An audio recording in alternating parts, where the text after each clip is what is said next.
দেশ স্বাধীন করছে সাধারণ মানুষ বেঁচে থাকার জন্য, সাধারণ মানুষ স্বস্তি পাওয়ার জন্য, সাধারণ মানুষ কম দামে জিনিস খাওয়ার জন্য। দেশ স্বাধীন করছে সিন্ডিকেটের জন্য না, দেশ স্বাধীন করছে সাধারণ ছাত্ররা, দেশ স্বাধীন করছে সাধারণ মানুষেরা, দেশ স্বাধীন শ্রমিকরা, শ্রেণী পেশার মানুষরা। হাজার শত অধিক ছাত্র, হাজারও বেশি শ্রমিক ছাত্র মিলে আহত হয়ে দেশ স্বাধীন করছে। এখন দেশ স্বাধীন করছে সিন্ডিকেট বাজারগুলো ভেঙে দেওয়ার জন্য। দেশ স্বাধীন করা হয়েছে যে মানুষ স্বস্তিতে কম দামে জিনিস খাবে।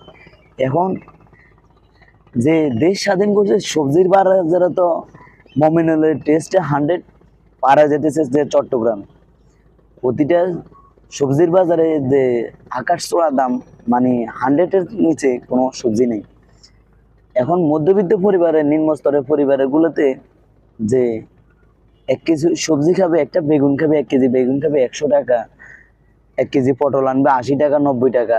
এরপরে ফুলকপি, পাতাকপি, বিভিন্ন সবজি, যে সবজিগুলো আছে ওই সবজিগুলা 100 টাকার নিচে কোনো সবজি নেই, 100-এর নিচে কোনো সবজি নেই চট্টগ্রাম বাজারে। বিভিন্ন ঢাকা অঞ্চলগুলো তো আছে। এখন যারা ব্যাচেলার আছে, আমরা ব্যাচেলার গুলা, যে ডিম তো দূরের কথা, আগে একটা হোটেলে গেলে বা একটা ইয়েতে গেলে 25 টাকা বা 20 টাকার ডিম, এখন একটা হোটেলে ডিম খেলে 30 টাকা। 2 প্লেট ভাত নিলে 50 টাকা চলে আসে। তো যে ডিমের বাজার তো মানে ছড়া যেতেছে, ডিমের বাজার সিন্ডিকেট বাজার তো চলতে আছে। যে আমরা তো বড় বড় লিক্সার মারছি যে সিন্ডিকেটের আমরা তুলে নেবো, আমরা সিন্ডিকেটে তো আমরা তুলে নেবো। এক চোর গেছে আর এক চোর বই গেছে, তো আমরা স্বস্তি পেলাম কোন জায়গায়? এখন ওই এমনি ডিম যদি না খেয়ে নিজের যে ডিমগুলো আছে ওই ডিমগুলো খাওয়া যায়, মনে হয় সামনের দিকে পরিস্থিতি চলে যাবো। যে ডিমের হালি আসছিল আগে 45 টাকা 48 টাকা, এখন প্রতিটা ডিমের হালি হয়ে গেছে 60 টাকা 62 টাকা। তুই যে সিন্ডিকেট, এর টাকা যাইতেছে কার টাকা যাইতেছে? তোর বাপের টাকা। এটা সাধারণ মানুষের তুলিত পিটা টাকা, সাধারণ মানুষের ওই ট্যাক্সের টাকা দিয়ে, সাধারণ মানুষের রক্ত শোষা টাকা, সাধারণ মানুষের ট্যাক্সের টাকা, সাধারণ মানুষের যে মাথার বাড়ি দিয়ে টাকাগুলা নিতেছস, যে উন্নতি করছো, যে উন্নতি। এখন দেশের পরিস্থিতির দিকে টাকা, যে দেশ কি উন্নত হইতেছে? সবজির বাজারে 100 ছাড়িয়ে গেছে, মমিনুলের টেস্টে 100 মারছে, ওই টেস্টের 100 চলে গেছে চিটাগাং বাজারে। এখন বিভিন্ন টাকা বিভিন্ন অঞ্চলে ফেনী গুলোতে, এখন আমাদের মধ্যবিত্ত পরিবারে যারা আমরা, প্রতিটি ঘরে ছেলে সন্তান 2 জন বা 3 জন আছে, তাদের তো 20,000 30,000 টাকা বেতনের চাকরি যারা করে, একমাত্র তারাই বুঝে যে যে কত কষ্টে তারা আছে। আর একটা কথা হয়েছে যে আগে তো মানুষের ব্যাংকে টাকা টোকা জমাইতো, এখন জমানো তো থাক দূরের কথা, ওই মধ্যবিত্ত পরিবারে আর ওই রিক্সা চালক যে 20,000 30,000 টাকা প্রতি মাসে ইনকাম করে, মধ্যবিত্ত পরিবারে যদি বাজারে যায়, আগে ভাববো যে আলু লমু না আঁকড়ি লমু, আগে আঁকড়ি লমু না আলু লমু। আর যে জায়গাত মানুষ আঁকড়ি খাইতো না 1 কেজি, সেই জায়গাত এখন মানুষ ভাবে যে বেগুন লমু না আঁকড়ি লমু, বেগুন লমু না আঁকড়ি লমু না। বেগুনের দাম হয়েছে 100, আঁকড়ির দাম হয়েছে 50।